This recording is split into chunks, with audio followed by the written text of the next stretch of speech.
Hey everyone, and welcome to another recording of Our Human Experience, the podcast where we probe individuals to share the stories that made them who they are today. And try to find the connection that is our human experience. And we are recording today in beautiful Govinda at the Arts Nexus podcast studio. I'm Claire Tierney. And I'm Anna Winter. Where can they follow us, Anna? They can follow us on social media at Our Human Experience on Instagram and Facebook. ourhumanexperience.com.au. We invite you to pod binge Our Human Experience anytime you like. Hey Claire. Hi Anna, how you doing this week? I'm really well. What does really well mean? Well, for me this week, I have concentrated on timing with when I eat. Yeah, it's kind of like, okay. And this is going to lead us into, I think, our next guest coming I was just about to say that's really topical. So for me this week, when I seem to have felt my wellest in my life, and that was fortunately, I don't know if it was fortunate. Anyway, in my 40s, when I sort of made some big changes with my relationship with food, and I've started to pick my training up, so my exercise, so that, and it incorporates running and lifting heavy things. So that makes you extra hungry. Yeah. So it's all about the timing, because years ago when I was heavily overweight, I could go all day without eating and then eat a massive meal at night. So run off this engine of coffee and dehydration, really. So for me, when I started to feel like I was getting my health in check and I had, good energy levels, and I didn't feel like I was deprived and stuff, it was all to do with timing. I was going to say routine. Yeah, it's really interesting, isn't it? So like it was 6 a.m., 12 o'clock, like. I just was going to say on that, because you and I doing these podcasts, we've had times where we've gone pushed hard, and then we get in the car to drive home and it's like, I'm starving. Yeah. And so we've had those moments where we've kind of not kept our own timing in check and our rhythm, and it's affected both of us. This week, my thing this week was so much of that, like waking up hungry is such a delight in a sense, because your body's actually working. And I hear you say, and I know so many people, I have my coffee, I don't really feel like eating till blah, blah, blah, blah, blah. I can't, when my body is functioning at its best, I'm hungry all the time, in the sense of my body, you're looking fuel, for your next meal. But my fuel is used because it's fresh now. There's no oils, there's no sugar, there's no dairy, there's there's carbs, but what I put into my body is used at a rate that my body loves, and it's joyous and it's happy and stuff. And yet when I'm out of whack, I just really want to eat something really. Like the other day, I craved a toasted sandwich. I can't tell you when I last craved a tomato sandwich, but that's because I wasn't in my routine, and I was driving home and I was thinking, I really need to eat now. And so and it's crazy. Within us saying this brings us to our next guest. Oh my gosh, our beautiful next guest. Hi, Martine. Hi, Claire. Welcome to Our Human Experience. Welcome to Anna, and I are very happy to have you here today. Yeah. Good morning. Good morning. We start all of our guests off the same way. We like to, because I've met you, but I could not say that I know any facts about you prior to about 10 years ago or 15 years ago. So we like to go back to those lovely formative years. Where did you grow up? How many in your family? Where did you live? All of those influences that were really vital in formulating who we are. So it's yours. Go for it. All right. Well, I was born in Brisbane to a feminist and a cowboy. Woohoo! And it was a true love story. It was beautiful. When I was born, Dad had actually gone up to New Guinea to start preparing a life for us up there. Got some well-paid work. So when I was 2 weeks old, Mum and I went up to Rabaul, to Bougainville, and I lived there till I was 5 with them, and also my brother David, who I think you probably know, Claire. He arrived 3 years after me, 2.5 years. And we grew up little savages that, we liked to climb trees and eat coconuts and bananas and sheep's brains, and that's about all. And we wouldn't wear clothes.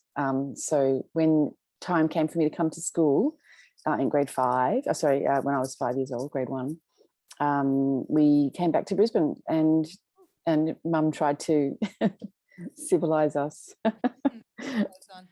I don't know if it worked very well for the first few years anyway.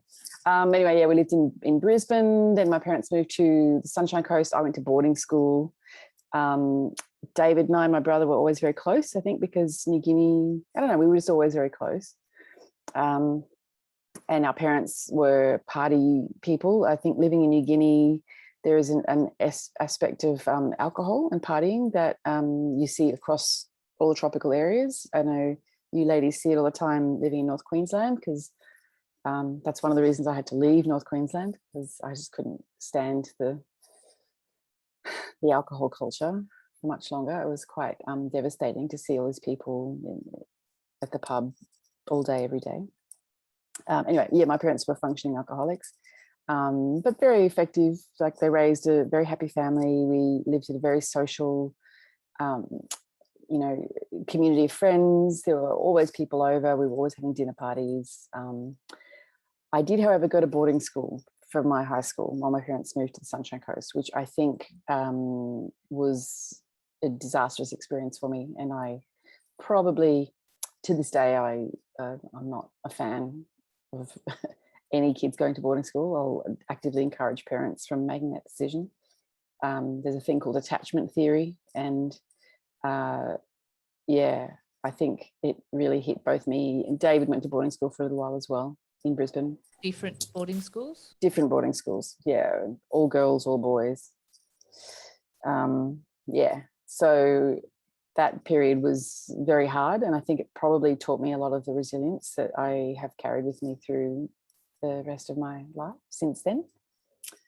And then, I went to university, Griffith University, had a ball there, studied a Bachelor of Arts, met all my best friends that are still with me to this day. We are all creative professionals, shoemakers, filmmakers, people working in costume in big Hollywood productions here in Queensland and Sydney. They're my best friends to this day, and it was a great time. Lots of live music and partying and fun. There you go. I want to take you back, because you've run through so many years there. I think I've met a lot of people who had their first 4 or 5 years in Papua New Guinea, and it is extremely different to how Anna and I would have grown up. And that attachment to Mother Earth, as it were, and living in the dirt and living without shoes on and all that freedom. Can you kind of go into a little bit more about the freedom and that wonderful aspect of a great way to start your life with? Yeah, it was a wonderful way to start life. All our photos from that time are in nature. And having adventures, Dad was building roads, so we were often, even though we had the house in Raval, if he had a long contract where he was building a road to where he would be away for 6 months, we would come with him. And because Mum was a teacher, so she would, she was very good at looking after us and getting us to read. We were both avid readers very early on. We'd be camping by riverbeds, and there'd be a big flood coming, there'd be rains up in the hills, and the locals would say, we have to go now. We have to pack everything up and try and get back across the river, or we'd be stuck there for 6 months. And the bridges were just trees that had been hastily chopped down and plonked across the shallowest part of the creek or whatever. I don't know. I do think I've never really thought about it, but I have a strong connection to nature, and I walk around in bare feet a lot still. When you say this, Martine, I suppose that at the age that I'm at now, at 45, you do a bit of looking back, and as much as I forge forward personally, but I think the things that stand out to me, and I feel very fortunate, and hearing that you've spent 5 very fortunate years in a country that was undeveloped in so many ways, but immediately I think of your gut health.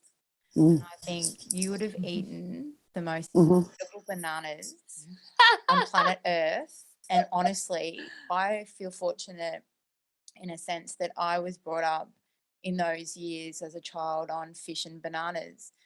And for me, I feel that as the years have gone on, and years that, in my 20s, that I didn't particularly look after my gut health, as we can say now in that way, that the mother love that my mother gave me with the blessings of food has helped me in ways into my adult years that a lot of the time I was unaware of. But I seem to be drawn to those things from those years when the imagination flowed. There was a lot more freedom around me. There was a lot of tree hugging in my life. There was a lot of handstanding. And it's weird because I'm drawn to that now more than ever. And it's kind of like, how we go in reverse a little?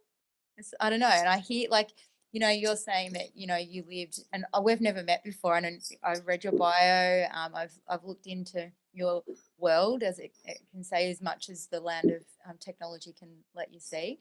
But this is what the beauty of us doing this series is, that to do what you do, there's always stuff underlying it. And so, I don't know, could you tell me about you as a child with your brother and what you used to get up to? Yeah, we were rat bags. What did you get up to? On the road, what did we were very adventurous and very creative with our games. I've already mentioned that we liked to climb trees a lot. There's a lot of pictures of us up in trees, particularly palm trees. We were very good at shimmying up palm trees to get coconuts, even when we were 3 and 4, much to my mother's horror. I don't know, we just always played rough, but he was fiercely. I remember when we were still kids, like young, but we were back in Brisbane by this time. We'd been invited to some party at some big farm. There were heaps of kids there and heaps of adults. I can't remember what the situation was, but there was out the back of the house, there was this big wooded area, forested area, and the kids were all playing in there. And I remember there was this group of boys that were slightly older, and they were big, and one of them was particularly stocky and strong, and they decided that they hated girls, so they chased the girls around with these big sticks, and one of them hit me with the stick across my arm, and it really hurt. So I went screaming up to the house, crying, and all the girls, we were all running and crying and saying we were being bullied by this horrible boy. And the next thing, this other boy comes running up and says, Mrs. Cotton, you got to come quick. Dave's gone nuts. And they went down, and Dave, it was like, don't you ever hit my sister again. So there's a very ferocious, yes. And I punched a boy for him at school as well. When we were at primary school, there was some boy bullying him, and I took him down to behind the tuck shop and I punched him in the face. So don't you ever hurt my brother again.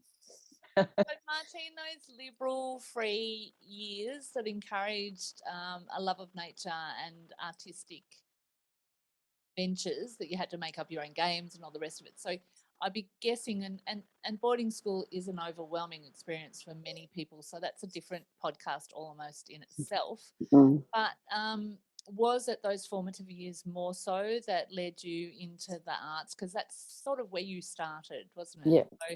So talking about your first early university, what did you go to study then? It was a Bachelor of Arts majoring in filmmaking and communication. So we would making a lot of films, writing scripts, and then studying other things on the side, like sociology, history of film, that kind of thing.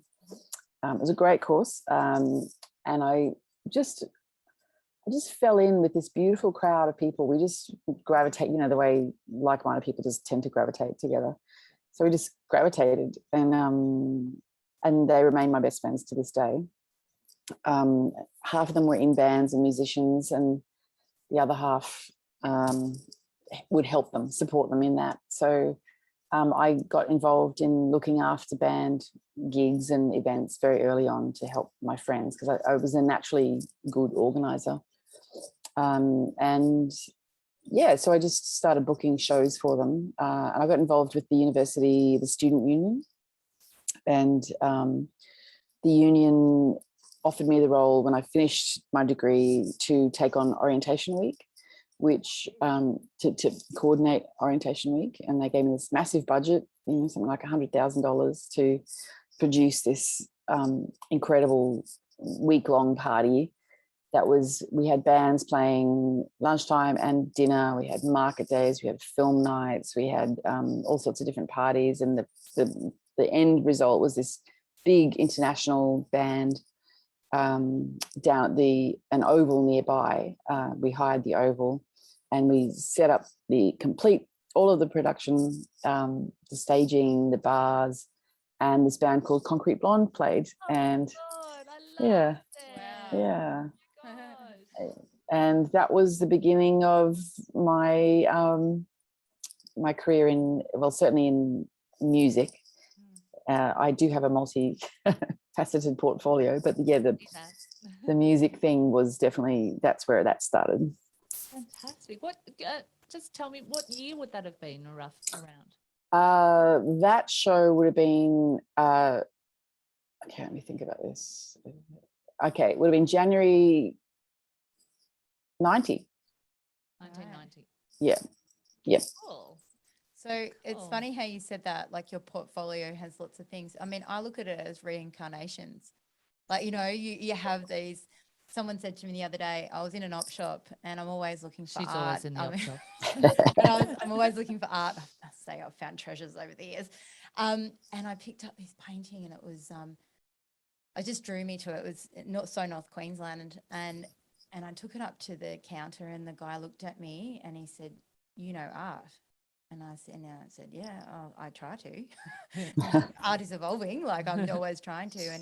And he said, weirdly enough, this is was my framing company in Cairns, and I framed this 25 years ago. Wow, that piece of artwork he framed 25 years earlier. And he then proceeded to say, this is a French artist, and he now lives up in the Kuranda, and he knew the whole story. And it was like, and he looked at me and he said, that was, I've reincarnated 4 times since then. Yeah, so his life's taken different directions. And it was like it sort of drifted back to him by seeing this in the op shop, and he was working there. So he was volunteering there. So it's interesting because I believe every reincarnation or chapter is something that gives us another feather in the cap to the next adventure or chapter. It's also it's another part of your personality, because we're not just one linear line, are we? So you can tap into all parts of that. So Martine, when I met you, what was your role up in Port Douglas? I had a few. Yes, you did, as did I. So I met you through Carnival, Port Douglas Carnival, where I was the event manager for about 4 years. But I was also the photographer at the Port Douglas Gazette, Port Douglas and Mossman Gazette. And I was a wedding photographer as well. So for people that aren't from North Queensland or are unfamiliar with Carnival, can you explain to me sort of what that event entails? I'm going to interrupt. Good luck, Martine. Explain Port Douglas Carnival. Go for it. It evolves constantly, so it depends on who's running it. So when we ran it, it was run by the Chamber of Commerce, And it was a 10-day event, and we produced, there were a couple of major events, but also a whole plethora of smaller events, which is where I met Claire. Claire looked after the Carnival Club. I think, is that what you do? Yeah. Yeah. Did that with many other hats? Yes. Yeah.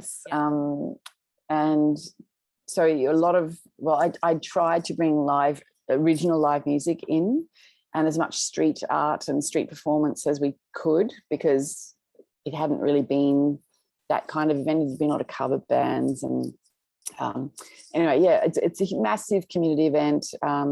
So there's the major events. So there's a street parade and a beach day, and then the other events are we would wrangle the local businesses and support them into producing these events, like the longest lunch or the what was the one at the Stinger Park, that the big food and wine, the food and wine event, which was massive, and it was always the last night of the festival, so I think, and it was great fun, and I had a ball. I loved it, but it was also very political, and I had to deal with the Port Douglas. Well, Claire will know that nothing we ever did was good enough. People complained it was either too much or not enough, and it was small country towns, as you know, are very political. Everyone has an opinion, and everyone demands the right to be heard. And it's a dance. It's a dance, yes. So you went from Port Douglas to Brisbane, and that became another new hat and another new business for you. Am I right? It did, but we should probably just quickly drop in the fact that I lived in Japan for 7 years before I came back to Port Douglas. So I spent about 10 years working in the music industry in Brisbane. I ran a venue called the Zoo, and a whole lot of other venues and events and festivals, and managed bands, and traveled the country as a tour manager for a lot of bands. But I reached a point where I got really bored. And I think that's the nature of people like us, the creatives, who once we've accomplished something and feel like we're good at it, it gets really boring, and we turn to the next challenge. And having that challenge is a really important part of how we keep that cycle refreshing. So yeah, I went to live in Japan, where I taught English for 7 years, and I'd always been a photographer, but I had a photo blog there, which absolutely was such an incredibly important part of my time in Japan, because it introduced me to all my friends there, because it was a photo blog, and we had a lot of communication through the blog chats. And then it also basically started delivering me paid photography clients. I never really dreamed of photography as a potential career, and voila, it happened. Predominantly, what did you photograph mainly? Was it like a community photography people? Originally, I started in Japan. I started just doing street photography, and I got a lot of attention from that.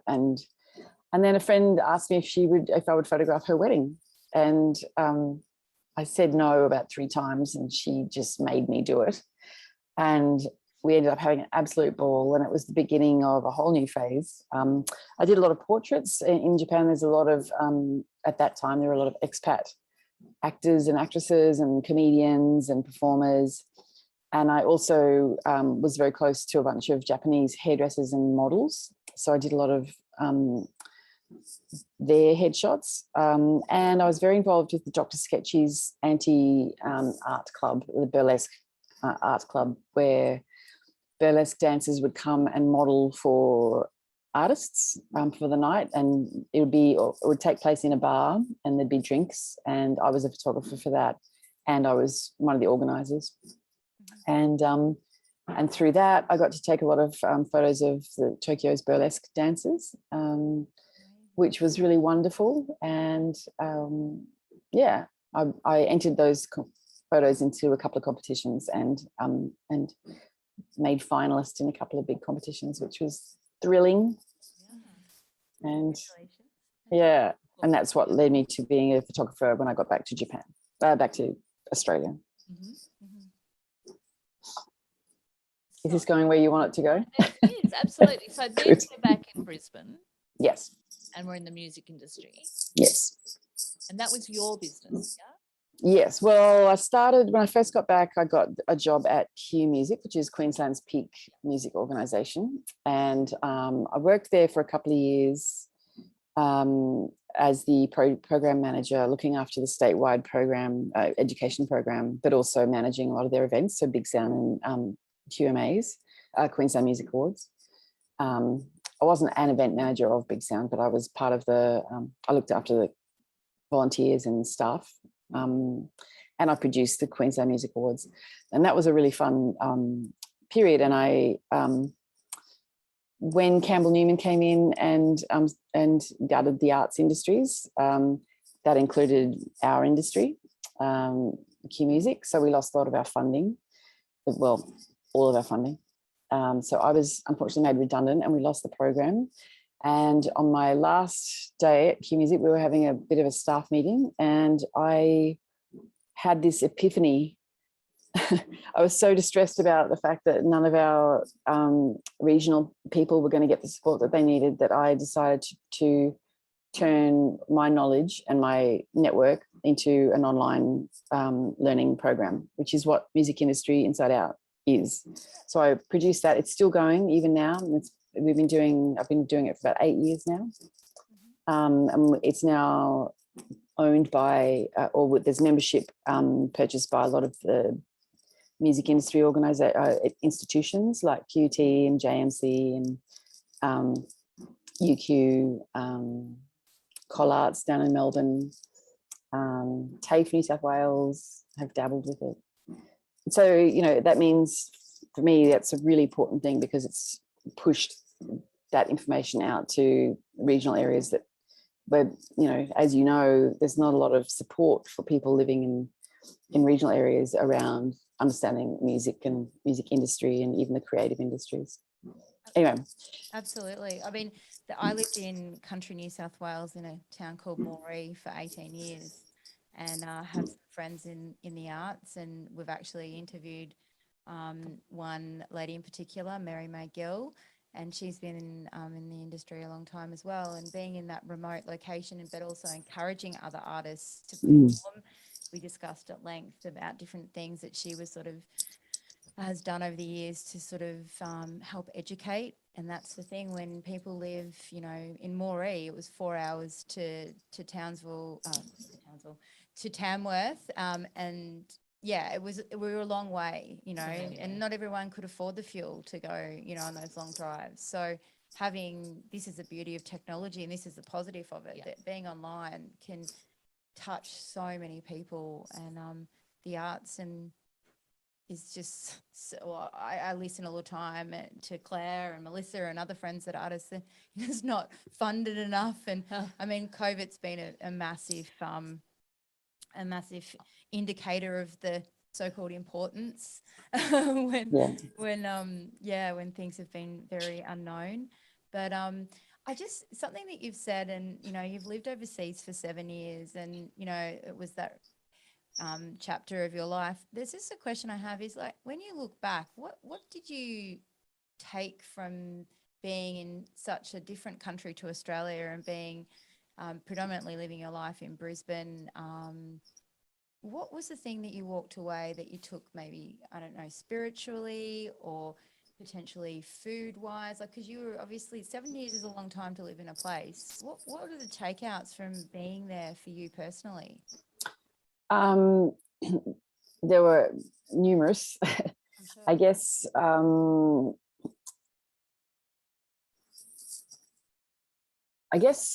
for me, the biggest thing about living in Japan was that it made me understand my connection to Australia, and living as a minority in a quite a xenophobic country. So, you'd catch public transport and no one would want to sit next to you. I had an old woman spit on me, tell me to go home. I had another school student tell me to go back to where I came from. So experiencing that end of racism was an incredibly valuable and powerful experience. And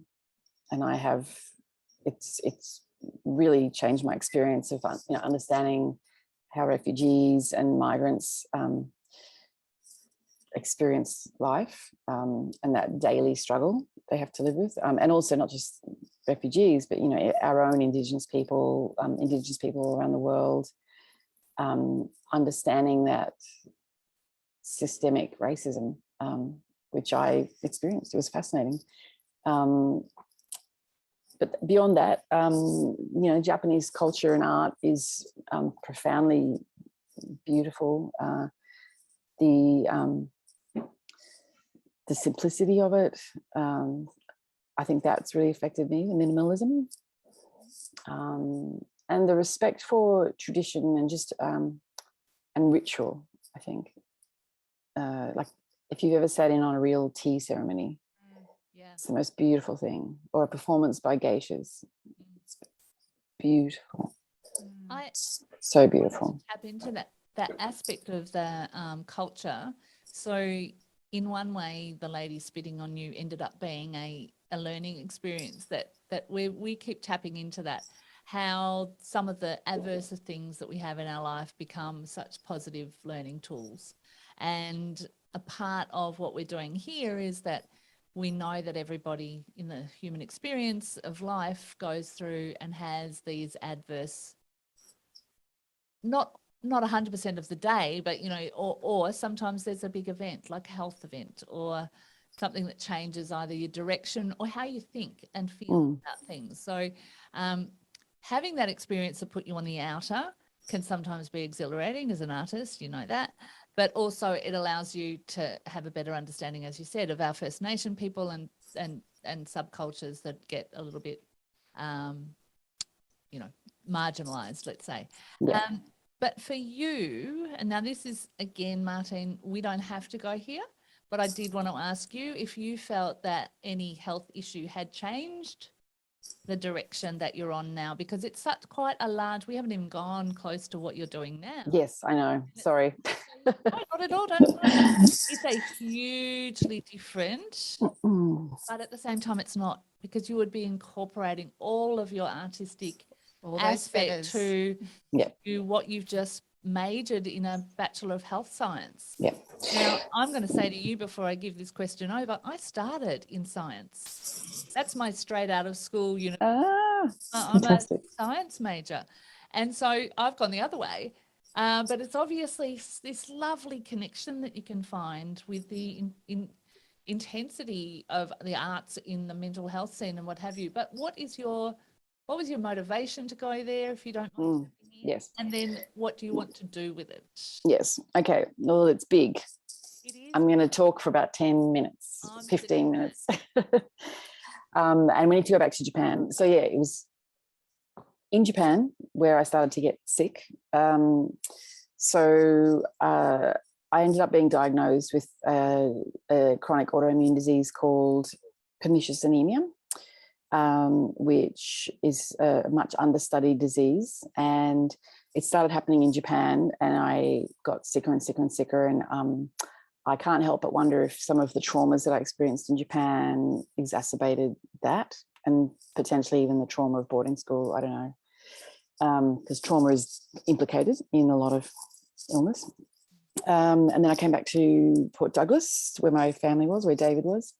And that's where I was diagnosed by the lovely Dr. Liz Stringer at New Horizons Holistic Centre. It's a rare disease to catch early, and thank God for Dr. Liz, she found it early. So I embarked on this health journey, trying to learn as much as I could about pernicious anemia and not having much success. Very little is known still to this day. But I started to learn a lot more about nutrition and the role of nutrition and diet in terms of, gut health and mental health and, energy, mitochondria, all that kind of thing. And I became quite obsessed with it. And so when I moved back to Brisbane, and I just kept learning. And then after a couple of years of working with music industry inside out, menopause arrived as well. So menopause. Yeah. And they are often connected. Menopause is often implicated in the onset or worsening flares of autoimmune disease. So that's a fun fact. Oh, yeah. And I got really sick, had a massive flare up, extremely ill, mentally extremely unwell, suicidal ideation, depression, anxiety. It was a horrific time. But I was determined to fix myself. So How I old just... are you at this stage? How old? Well, I'm 53 now, so I guess it was probably 48, 49. The worst of it really hit when I was in 50, when I turned 50. But it was coming. It was there's that prodrome period where there's the things are not quite right.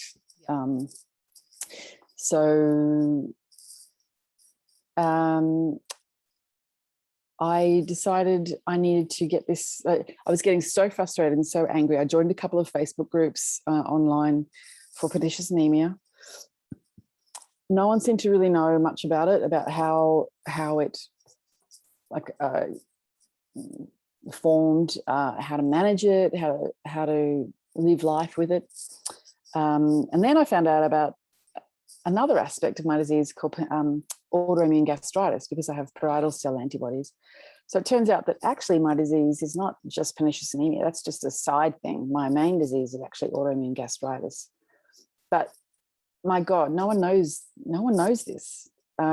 So that's why I decided to go back to university and study health science. And I was specifically looking at a dietetic pathway, because I believed that food was the fix. And it is. It is the fix, in combination with lifestyle. It is, Martine, and this is a story that I have told on my own interview, but when I knew you, and I had been diagnosed with multiple sclerosis for a long time, but it was all under control and I was still able to work and all the rest of it. But you are dead right. 50, menopause, everything has gone crazy. But one of the things I needed to say to you is that when you started down your path, you took on self-injecting vitamin B, right? Yes. And nobody thought that was a good idea. Yes. Guess what I'm doing? And guess what my doctor has, right? And every time I put a vitamin B needle into my leg, I think of you, darling. I'm so happy that you are doing that. It is really important to stay the line, isn't it? Because absolutely, we are growing with these autoimmune disease knowledge. Gut health is very new. And when I was diagnosed, 30 something years ago, they basically said, oh, you look pretty good. Come back when you're not so well.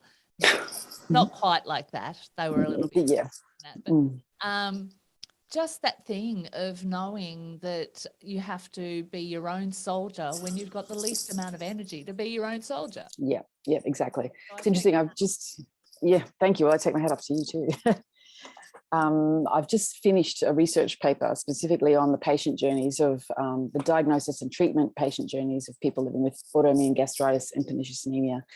And I found a lot of crossovers with a lot of the other chronic autoimmune diseases. And I think ultimately the problem is that there's not enough patient consultation in the planning stages, in research and in setting up the guidelines. So there's a big, strong push for more patient involvement at that level. And also doctors need to be trained or improved into patient-centered treatment with a really strong focus on shared decision-making, where the doctor becomes your partner rather than the gatekeeper denying you the treatment that you need, like B12 injections, self-injection.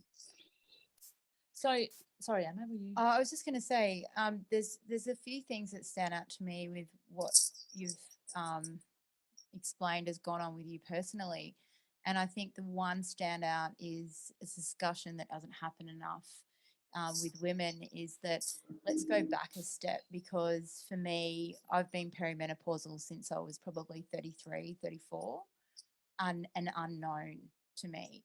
And escalate that with 9 years of IVF on top of that. So let's have crazy woman on your hands, right? Yeah. So when I look back, it's kind of like this conversation about menopause and what brings to the front of everyone's life. It is, you know, the GP that potentially you could be going to has just really not really looked too much into the old perimenopausal women sort of thing. Yeah. So, you know, there's so many women, especially out in country towns. So for me, I was suffering out in, you know, Moree, and didn't understand. To go to a gynecologist, they flew in once a month. I think they were flying in from Sydney, and it was at Pius, an Aboriginal hospital, so which anyone can go to.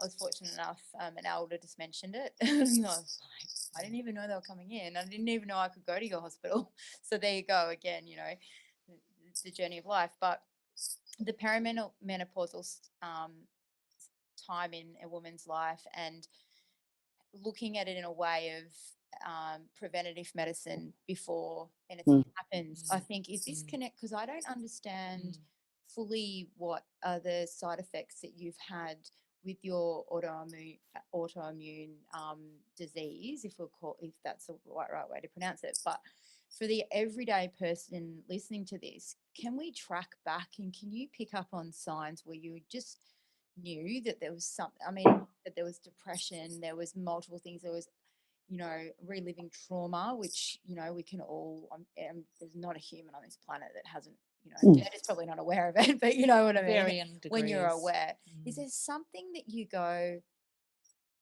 oh, if only I knew the signs? It's like, and to share that with us, is there something that happened in those years leading up to when you had that breakdown that you could have gone, yeah, that was really bad, I should have, if I'd had the right advice? Or? It was really subtle. The whole thing came on very subtly, and you know, I thought it was just stress. I tried to meditate and do yoga, and didn't really matter. And then I just realized I was in the grips of a really serious, like, it was bad. It was really bad. I wanted to kill myself. Yeah. There is no one thing that stood out, like,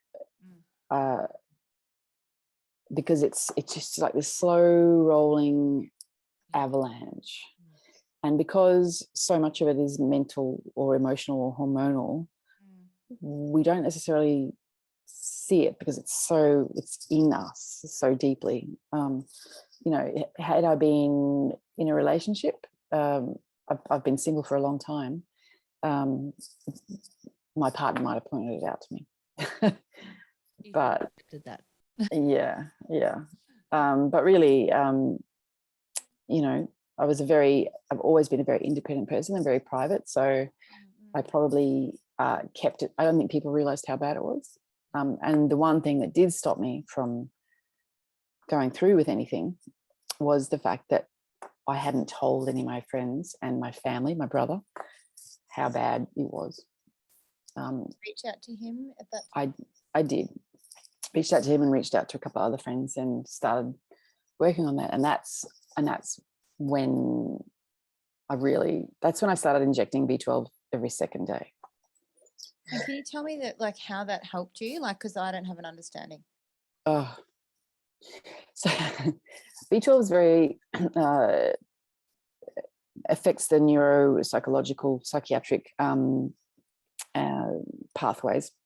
So injecting every second day basically just improves my mental state.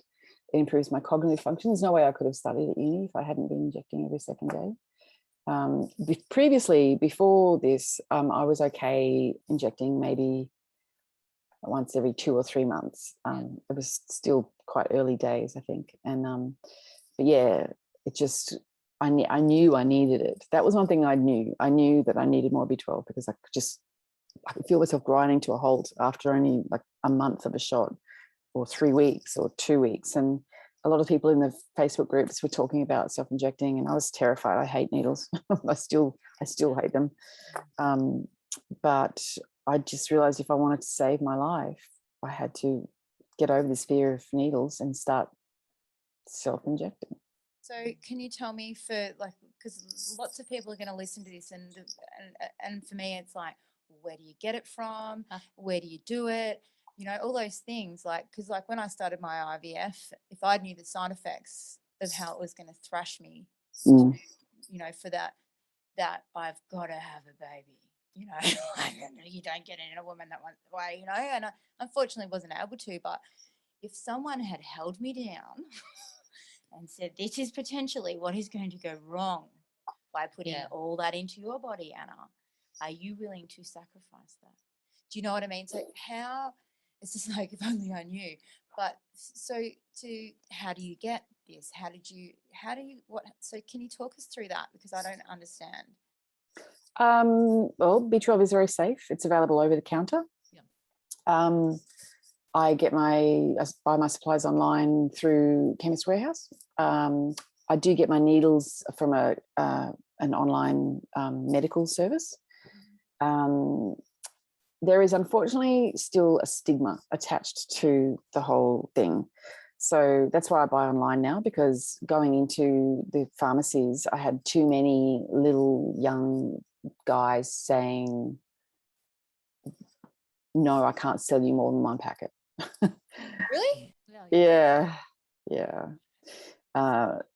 Martine, that thing with the vitamin B and going from the doctor every 3 months to a daily. Now, you had a Facebook group that gave you that advice. How did that work in shuffling? Did your doctor accept that? Because daily injecting of vitamin B is still not particularly, my functional medicine doctor and I, we're fine. We work on that, and I get all of my stuff pre-filled from a pharmacy, compound pharmacy.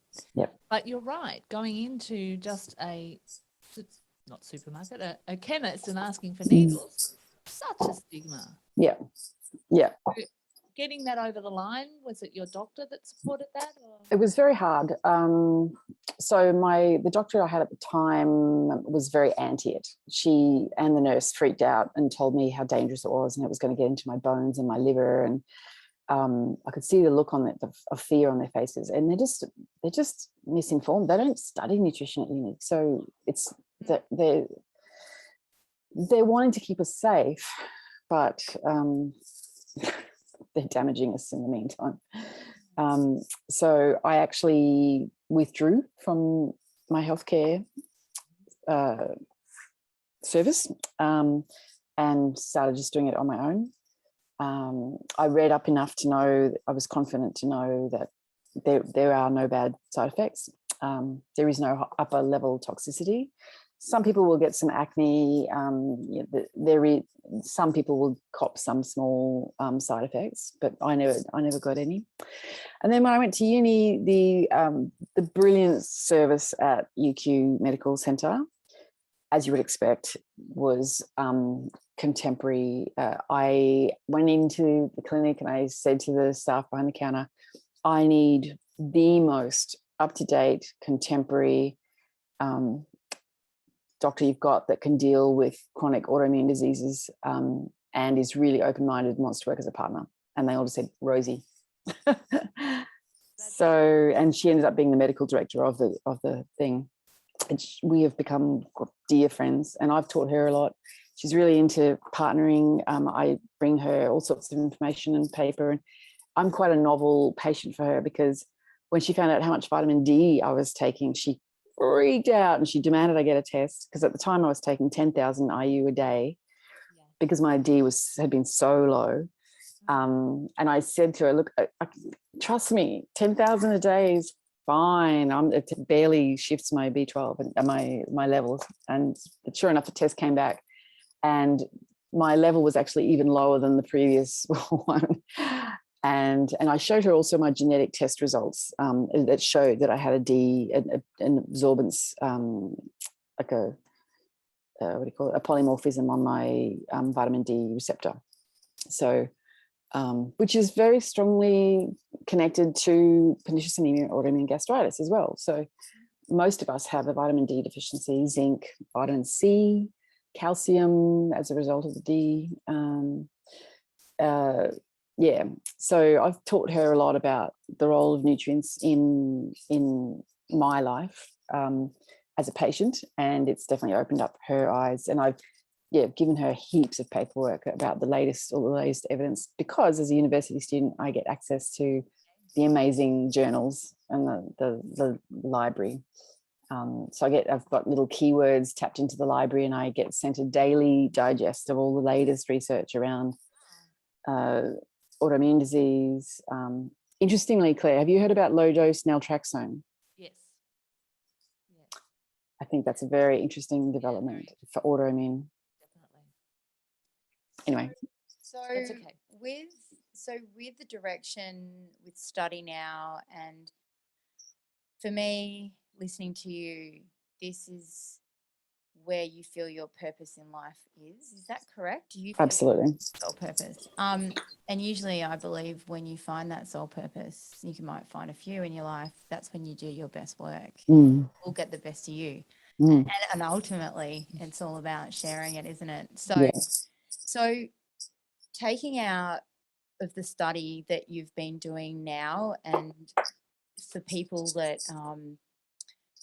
there's so many buzzwords about gut health, the relevance between the mind and mental health and physical health.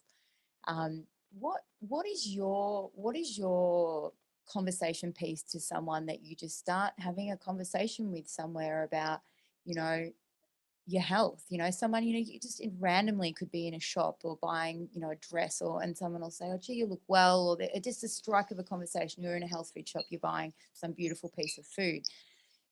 What is your take on gut health and immune system and everything that's connected to that? Is there something that you go in life, you need to do this to help you get to a more comfortable gut relationship? Eat less, mostly plants. Okay, it's pretty simple, huh? And why is that? Because the contemporary Western diet is not real food. It's highly processed, pumped full of weird stuff that doesn't belong in our bodies, or may pass through our bodies but cause a bit of damage on the way. Too much of any one thing, like too much salt, too much sugar, all those things that are used to flavor contemporary foods, Western foods. Our portions are too big. Obesity is chronic. Diabetes is chronic. If we really like this, when we put our two fists together, that's all we should. That's the size of our stomach. That's how much we should eat in one sitting. Wow. When you put it like that, it's a visual. It's a great visual. Thank you. That's my take. Pleasure.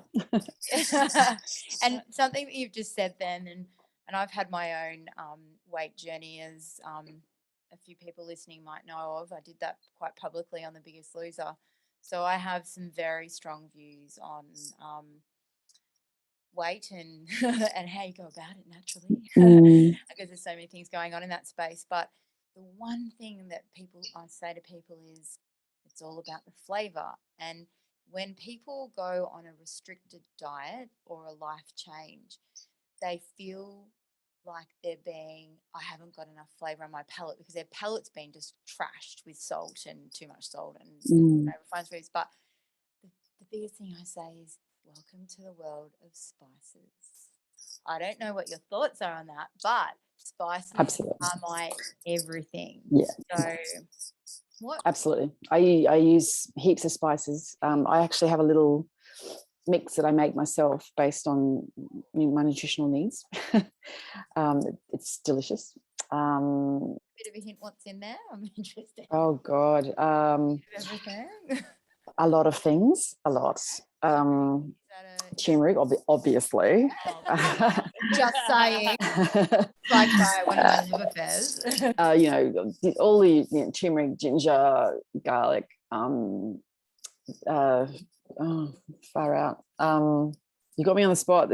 I have a list in the kitchen. Go get it. You think about that, but I wanted to say on the back of what you were saying yourself, Anna, is that it is difficult at the start, and no one should think it's not. No. It is, and it takes a while. But you'll know, Martine, and I am very aware, and all of my carers, anyone who cooks for me, anyone who's lived with me, knows that your palate changes. And then the simplest food are the most delightful. Mm-hmm. And suddenly what you used to do, like you put salt and the sugar and the oil in it, you actually don't need it. So it's about giving your body a chance to get back to its own natural equilibrium. And actually And it feel takes hunger. time. Yeah. But you can, it's actually, I don't want to undermine this, but it is simple. Just give yourself the respect of time. You know, or and formulating those habits. Yeah, formulate that. It's a great thing to do for yourself and your body. So with the science, because I have a partner that is all about the science, being very educated at the same university as you, and he's a researches everything, which is not a bad thing, where I'm like, no, let's go. Whoop, fine.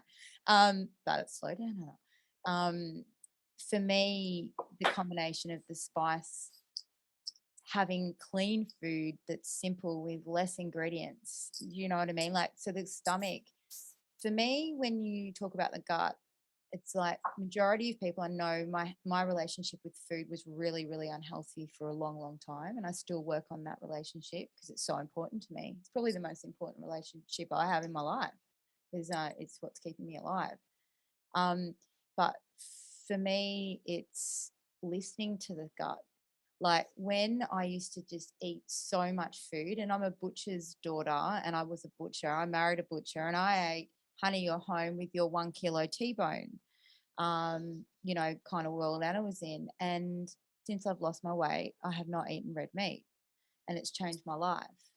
I haven't eaten pork. I haven't eaten lamb. And look, I'm not saying I never will. And people say, you know, gosh, you all used to have the best side fillet at your place and blah, blah, blah. But I know what my gut wants now because I listen to it. You listen. Yeah. So for me, I actually didn't know what hunger was because I was always full. So my mind, I run my stomach and my gut with my head through emotion. So for me, the takeout on that, there's got to be science involved in that. Like, there is. And I'm sure that's it. Is there something that with going this, you know, you're educating yourself at an age where you have your life experience, is there something that stands out that you go, you know that when you're in the kitchen and you're cooking, your gut's speaking to you? Are there that are there? Absolutely. When I'm really tired and stressed, I find myself naturally drawn to the colourful foods. So the like red cabbage, beetroot, purple kale, purple cauliflower, broccoli. Oh my God, I love broccoli. All those things, and nuts and seeds. I sprinkle. I don't feel like a meal is complete unless I've sprinkled seeds on top of it. So sunflower, pepitas, sesame, you know, and I'll chuck in a few sweet things, just like a tiny sprinkle of like dried cranberries or something, you know, just for that little treat. Yeah. I'm gonna taste them now. There's so much, and to be honest, right now you're in the burgeoning of a new attitude towards doctoring and your health, and I know we've got an industry that we need to ask them to step slightly left so that we can come through, and they're not. Most doctors that I know are very open to the change of what's happening, but we do have to be very proactive with our health, and we do have to, what grandma used to say, you know, listen to your gut. It's now very prophetic to say listen to your gut, because it does tell you, and your body will tell you what's up with you. But I wanted to tap into the fact that I thought when I knew that food and nutrition was vital for my health, it's a minefield. of diets and people who've cured themselves from something, and you should eat lots of meat, and others that are saying no meat, and I don't know how you came to your ground of comfortability, but when I found mine, the one thing I know, it was just right. My whole body felt right. That was the one to run with. And I tried a plethora, let me tell you. How did you get to your comfortable, Martine? What was your experience on that? Was it someone gave you advice or look, I've been pretty vegetarian since I was quite young, so about 17. When I say pretty vegetarian, I would say that I do eat fish from time to time. I still do. In fact, I eat a lot of fish now, a lot of salmon and tuna and rainbow trout, that kind of thing. But I was always drawn towards vegetables. And while I would like to say that I always ate healthy, we all know that, like, even vegans, I mean, the food you see in vegan restaurants, I wouldn't touch it with a 40-foot pole. It's full of, I mean, fake meats. Like, what is that? Weird gluten stuff. No. And you know, synthetic cheese, vegan cheese is full of chemicals, or nuts. And you know, while I'm all for nuts, they're also quite toxic in high amounts. So you need to be really careful about how many you're eating. So I don't know. I think just I just kept researching different aspects of nutrition. You know, fiber is very important. And I think once I remember what the moment was. My aha moment was watching Dr. Terry Walls doing her TED talk called Feed Your Mitochondria. And that's where I realized that just how important vegetables, well, she does a paleo diet, so but she pushes 9 cups of vegetables a day. So 3 cups of sulfur rich, 3 cups of leafy greens, and 3 cups of colorful foods. And that's a lot of vegetables. So that completely changed the way I eat. I have a big vegetable smoothie every morning and have done for years now. And I know it's a big part of why I'm so much better. I eat massive amounts of vegetables and salad and some fruit every day. And so I've improved my gut health massively. I've improved my mental health completely. I'm back to the Martine of my 20s and 30s. My physical health is good. My stamina's coming back. My weight's great. I've never really had a problem with weight, but there are definitely times when I was getting that bad metabolic fat here. That's all gone. I do a bit of intermittent fasting just naturally. I just sort of accidentally started doing it and then realized, if I just push this another day, another hour, that'll take me to 14 hours of no eating and I'm fine. And it actually, I love it. It's so good for you. Reset. Yeah, reset. And, you know, doing that for a sustained period of time as well. It's just wonderful. And another thing I'm doing, which you may laugh at, but is definitely worth a conversation, is mouth taping. Talk to me. I know nothing. Tell me. Can we? I want to know about it. I've read bits, but you tell me your take on it, please. I'm thinking people that want to get out of detention centres. No, a lot of sorry, that's where it took me. Depends where we cut this and where we go with that, Martine. But you tell me your take on it, please. So because of the growing up, a lot of us are not being breastfed properly, or and our diets changing, blah blah blah. So we're turning into mouth breathers, which is why there's so many dental problems.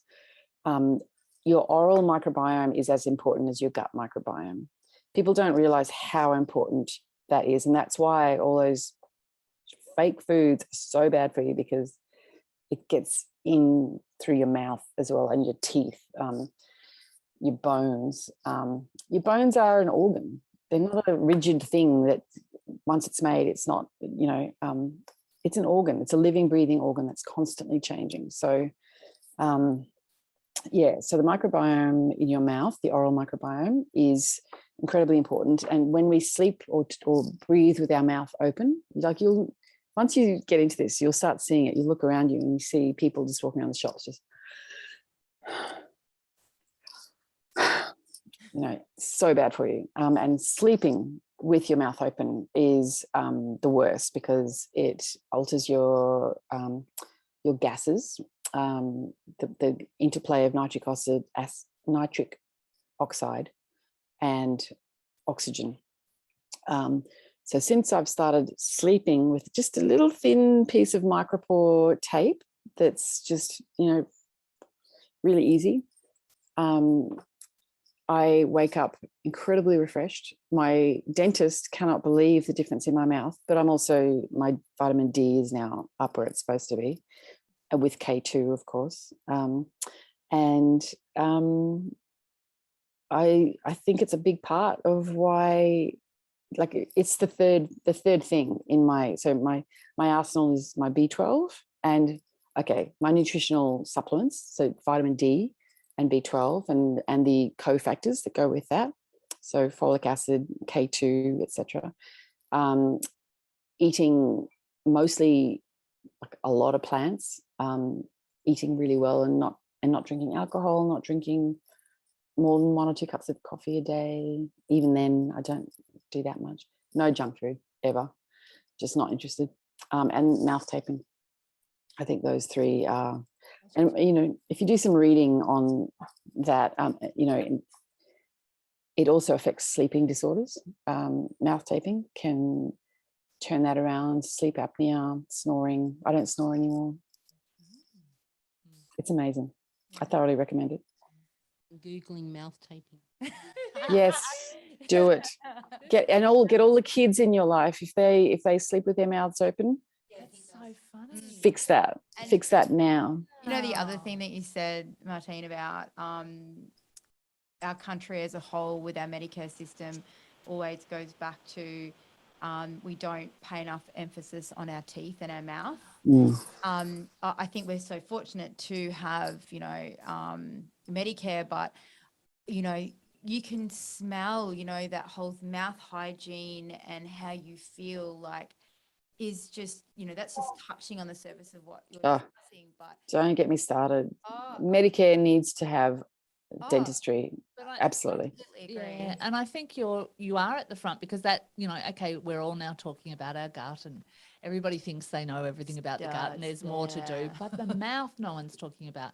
And I had just popped up in my world recently an article about the dangers and the problems with gingivitis and how dangerous it is, and it's connected to Alzheimer's. Yes. Yeah, completely. Yeah. And it's just crazy. So this is you're at the frontier, my girlfriend. You are. Frontier. Hell yeah. So tell me how people can find out more. Where are you headed? Because I'm thinking you're just a born educator. I just want to know more. What you've just about your toolkit. You've just told us your toolkit of life's essentials. Where are you planning to go with what you're learning in science, and where can we find out more? What's your plans? Well, this interview is taking place a week after I finished university. So I don't have an answer for that just yet. There are multiple options on the table, including going back and doing postgrad, doing an honours degree, so I can continue with research, or going straight out into the workforce. But one of the key things that I will definitely be doing is taking on the Pernicious Anemia Society. The UK has a Pernicious Anemia Society, and they want to get something happening here. So I'm going to take that on and probably build a website and fill it with all my learnings and research. So keep an eye out for that. I haven't started on that yet. I just need to sleep for a couple of weeks because it's exhausting finishing a degree. So, but you can find me on LinkedIn. I do have a Facebook page, but it's just my friends, I guess. I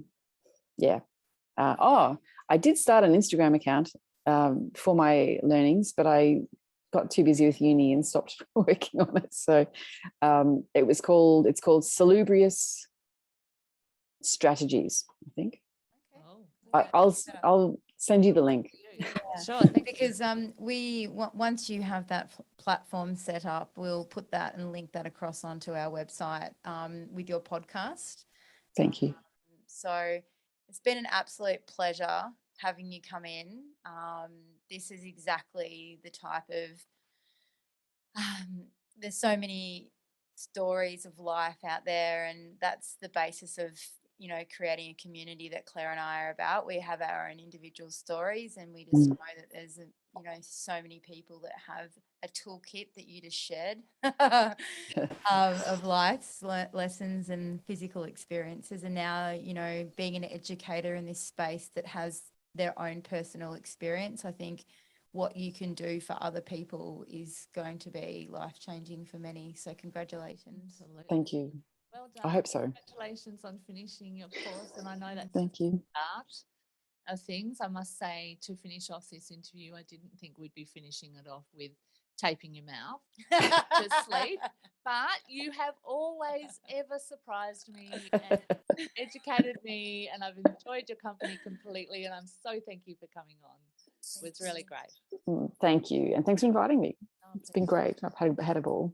Great. Cheers. Thanks, Martine. Didn't expect so much of what we just had. That's again, every time we do one of these, things happen. I just didn't expect so much of that information to come our way. I totally agree. I mean, I loved how Martine nailed down her toolkit. Yeah. So important. Because so many people, I know I don't have a science degree and I've had lessons learned. And, a lot of people now, which I understand, they'll say, why do you recommend that it worked for you? I want to know the science behind it. Mm-hmm. And for me, I think the best thing about Martine is that she has experienced things before she looked at the science, and then now she's studying the science of it. So she's had some health scares so when she actually teaches that, she can actually say, oh, I know how you feel to a degree. And I think that's a relevant conversation piece, because usually the people that listen to other people that have experienced it, you listen to them more. Well, it rings true. It does. To be honest, it rings true. And that motivator of something that happens to yourself is such a natural driver. And like Martine and myself and many others, when you go out there looking for answers that aren't really obvious, or some people will go, oh, I don't really know what causes this or whatever. You have such a motivation to find out the answers yourself. And when you come across some things, it's frighteningly simple at times. And you think, oh my God, why are we trying to do this, that 100 big list over here when it's eat well, sleep well, breathe well. With some tape. With tape. That's it. We might investigate that a little bit further. What do you reckon? Is there a recommended tape? I'm going to wake up one morning like that. Conversation could have gone fairly pear-shaped. It could have. It could be what, gaffer tape, what, electrical tape. And then honestly, we're both event really managers. Gaffer tape's a really big thing that you always have. I don't think that would work on your mouth at night. But anyway, that was delightful. Yeah. So and I'm sure that our listeners would have got a lot out of it. Let's get her back. Absolutely. But I mean, the thing is, we'll keep the website up to date with what activity and platform she has for her education. So again, thanks, Martine. Yeah, thanks. That was awesome. It was great.